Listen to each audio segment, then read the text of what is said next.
नमस्कार। हम सभी ने बीते दिनों में देश का सामर्थ्य और उसका संयम दोनों देखा है। मैं सबसे पहले भारत की पराक्रमी सेनाओं को, सशस्त्र बलों को, हमारी खुफिया एजेंसियों को, हमारे वैज्ञानिकों को, हर भारतवासी की तरफ से सैल्यूट करता हूं। हमारे वीर सैनिकों ने ऑपरेशन सिंदूर के लक्ष्यों की प्राप्ति के लिए असीम शौर्य का प्रदर्शन किया। मैं उनकी वीरता को, उनके साहस को, उनके पराक्रम को आज समर्पित करता हूं हमारे देश की हर माता को, देश की हर बहन को और देश की हर बेटी को। उनके पराक्रम को आज समर्पित करता हूं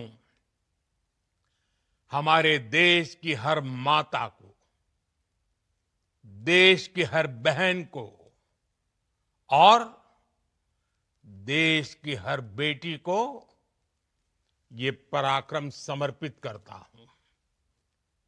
साथियों, 22 अप्रैल को पहलगाम में आतंकवादियों ने जो बर्बरता दिखाई थी, उसने देश और दुनिया को झकझोर दिया था।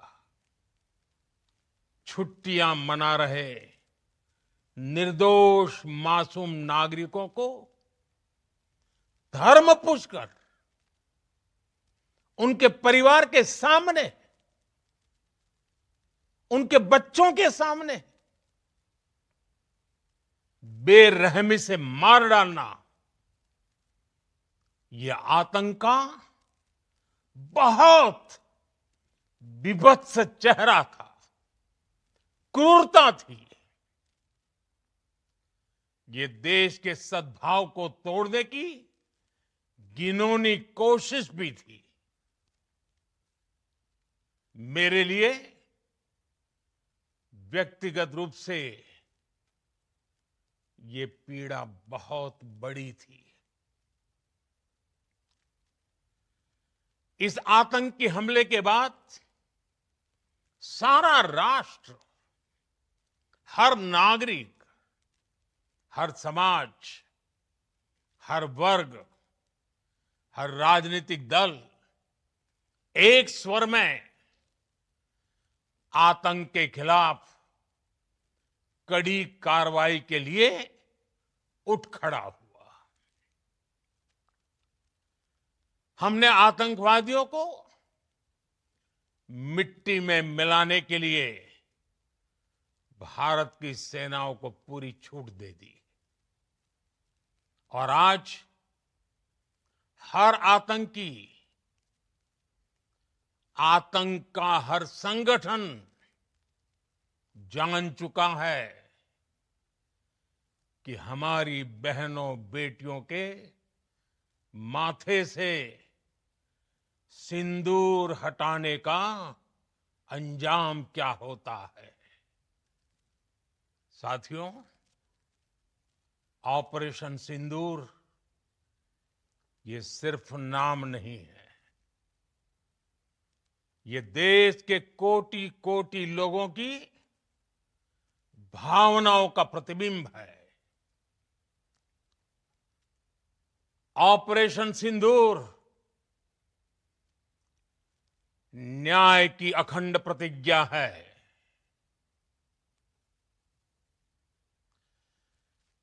6 मई की देर रात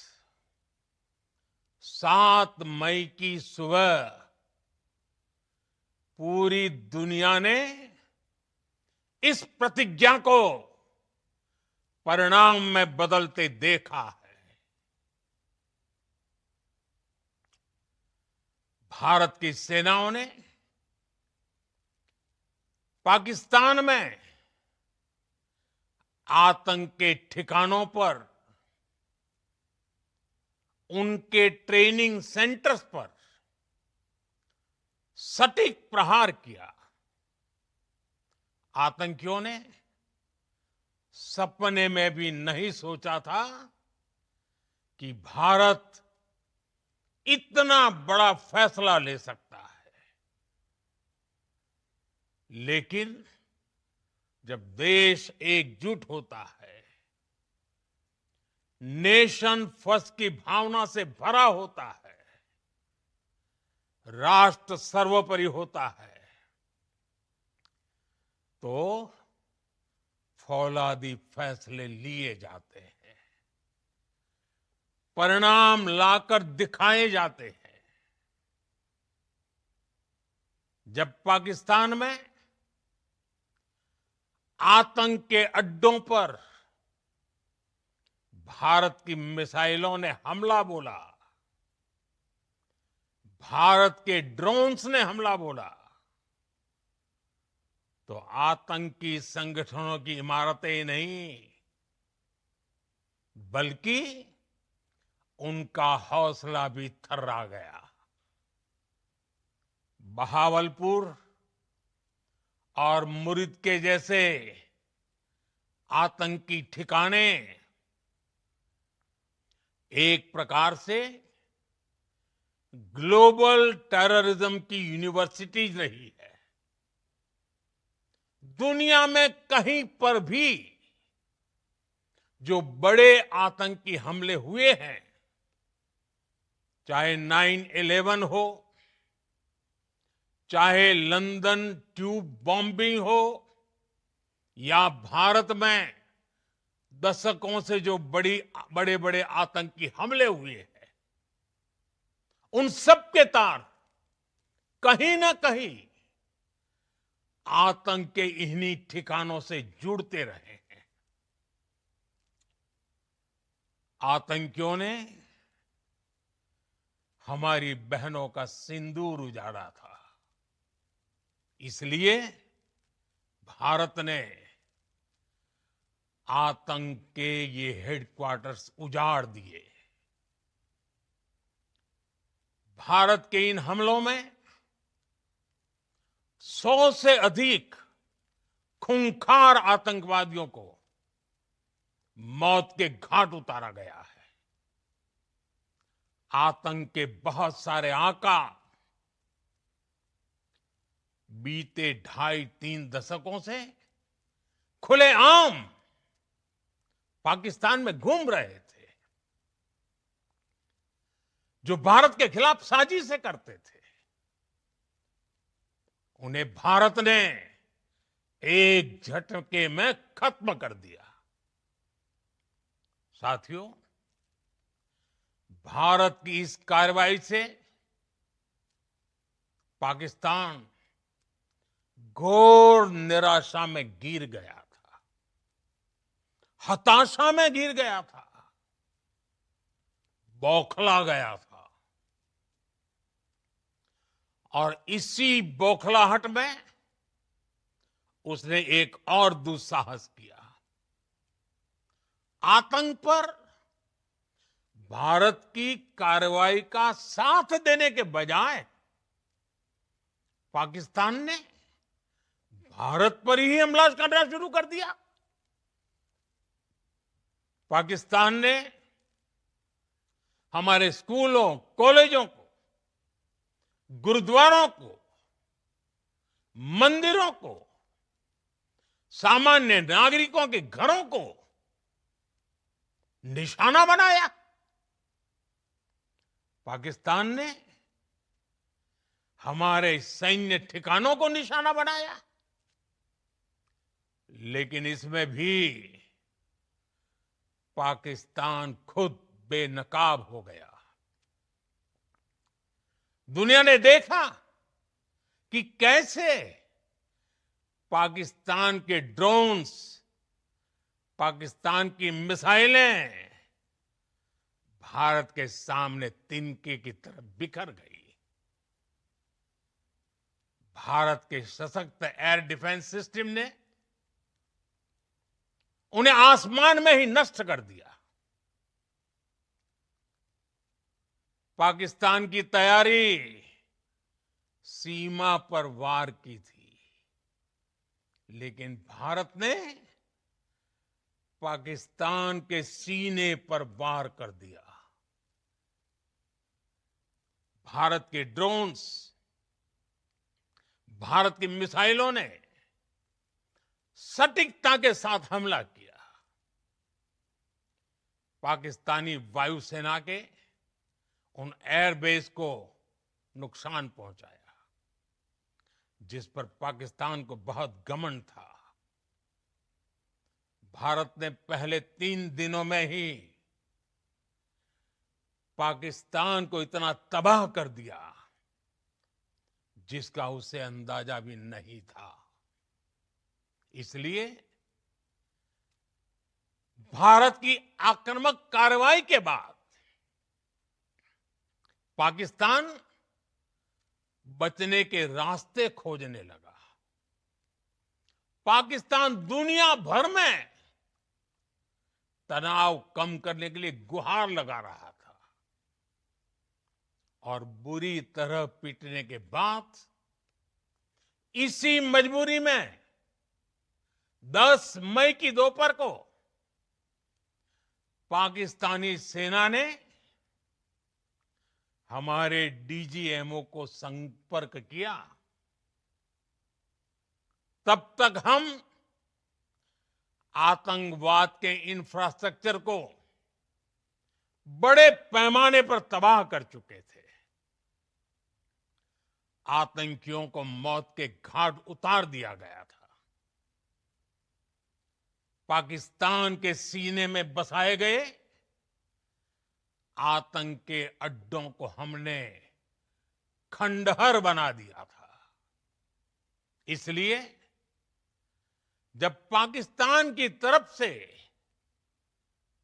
गुहार लगाई गई, पाकिस्तान की तरफ से जब ये कहा गया कि उसकी ओर से आगे कोई आतंकी गतिविधि और सैन्य दुस्साहस नहीं दिखाया जाएगा, तो भारत ने भी उस पर विचार किया।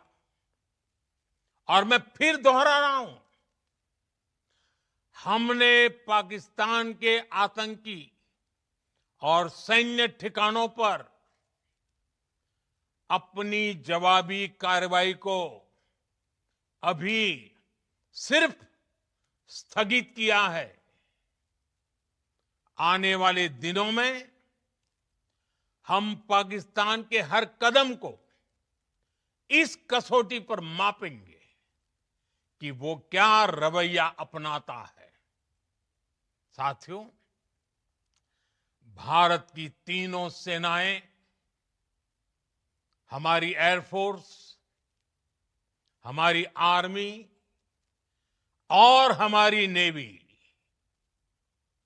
हमारी border security force BSF, Bharat के अर्धसैनिक बल लगातार अलर्ट पर है। सर्जिकल स्ट्राइक और एयर स्ट्राइक के बाद अब ऑपरेशन सिंदूर आतंक के खिलाफ भारत की नीति है।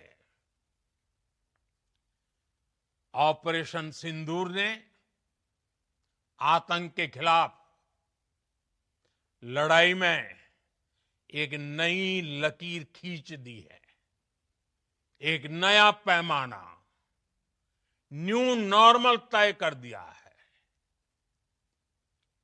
पहला, भारत पर आतंकी हमला हुआ तो मुंह तोड़ जवाब दिया जाएगा। हम अपने तरीके से अपनी शर्तों पर जवाब देकर रहेंगे। हर उस जगह जाकर कठोर कार्रवाई करेंगे जहां से आतंक की जड़ें निकलती हैं। दूसरा, कोई भी न्यूक्लियर ब्लैकमेल भारत नहीं सहेगा। न्यूक्लियर ब्लैकमेल की आड़ में पनप रहे आतंकी ठिकानों पर भारत सटीक और निर्णायक प्रहार करेगा। तीसरा, हम आतंक की सरपरस्त सरकार और आतंक के आकाओं को अलग अलग नहीं देखेंगे। ऑपरेशन सिंदूर के दौरान दुनिया ने पाकिस्तान का वो घिनौना सच फिर देखा है, जब मारे गए आतंकियों को विदाई देने पाकिस्तानी सेना के बड़े बड़े अफसर उमड़ पड़े। स्टेट स्पॉन्सर्ड टेररिज्म का ये बहुत बड़ा सबूत है। हम भारत और अपने नागरिकों को किसी भी खतरे से बचाने के लिए लगातार निर्णायक कदम उठाते रहेंगे। साथियों, युद्ध के मैदान पर हमने हर बार पाकिस्तान को धूल चटाई है और इस बार ऑपरेशन सिंदूर ने नया आयाम जोड़ा है। हमने रेगिस्तानों और पहाड़ों में अपनी क्षमता का शानदार प्रदर्शन किया और साथ ही न्यू एज वॉरफेयर में भी अपनी श्रेष्ठता सिद्ध की।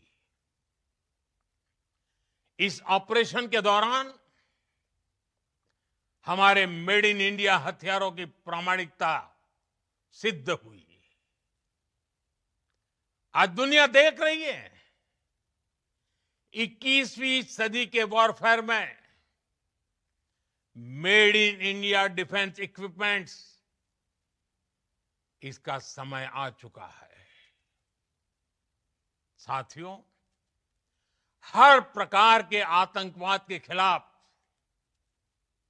हम सभी का एकजुट रहना हमारी एकता, हमारी सबसे बड़ी शक्ति है।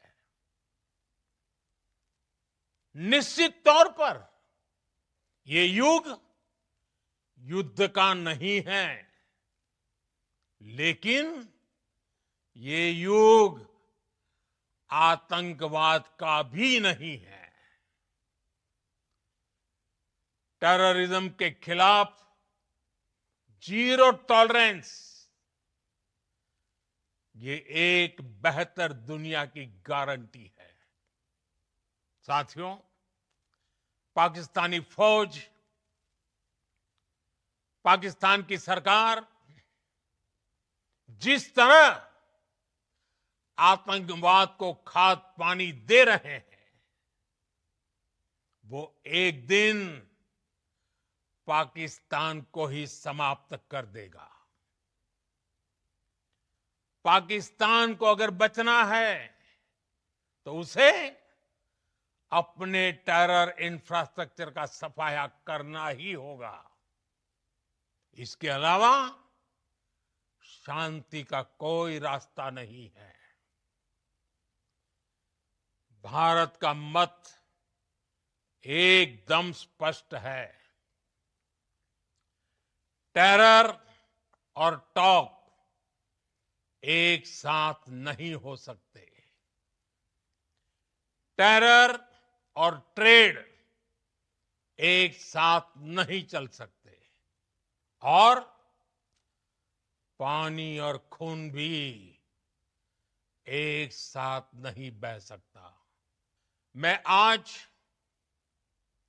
विश्व समुदाय को भी कहूंगा, हमारी घोषित नीति रही है, अगर पाकिस्तान से बात होगी तो टेररिज्म पर ही होगी। अगर पाकिस्तान से बात होगी तो पाक ऑक्युपाइड कश्मीर पीओके उस पर ही होगी। प्रिय देशवासियों, आज बुद्ध पूर्णिमा है। भगवान बुद्ध ने हमें शांति का रास्ता दिखाया है। शांति का मार्ग भी शक्ति से होकर जाता है। मानवता शांति और समृद्धि की तरफ बढ़े, हर भारतीय शांति से जी सके, विकसित भारत के सपने को पूरा कर सके, इसके लिए भारत का शक्तिशाली होना बहुत जरूरी है। और आवश्यकता पड़ने पर इस शक्ति का इस्तेमाल भी जरूरी है। और पिछले कुछ दिनों में भारत ने यही किया है। मैं एक बार फिर भारत की सेना और सशस्त्र बलों को सैल्यूट करता हूं। हम भारतवासी के हौसले, हर भारतवासी का एकजुटता का शपथ, संकल्प, मैं उसे नमन करता हूं। बहुत बहुत धन्यवाद। भारत माता की जय। भारत माता की जय। भारत माता की जय।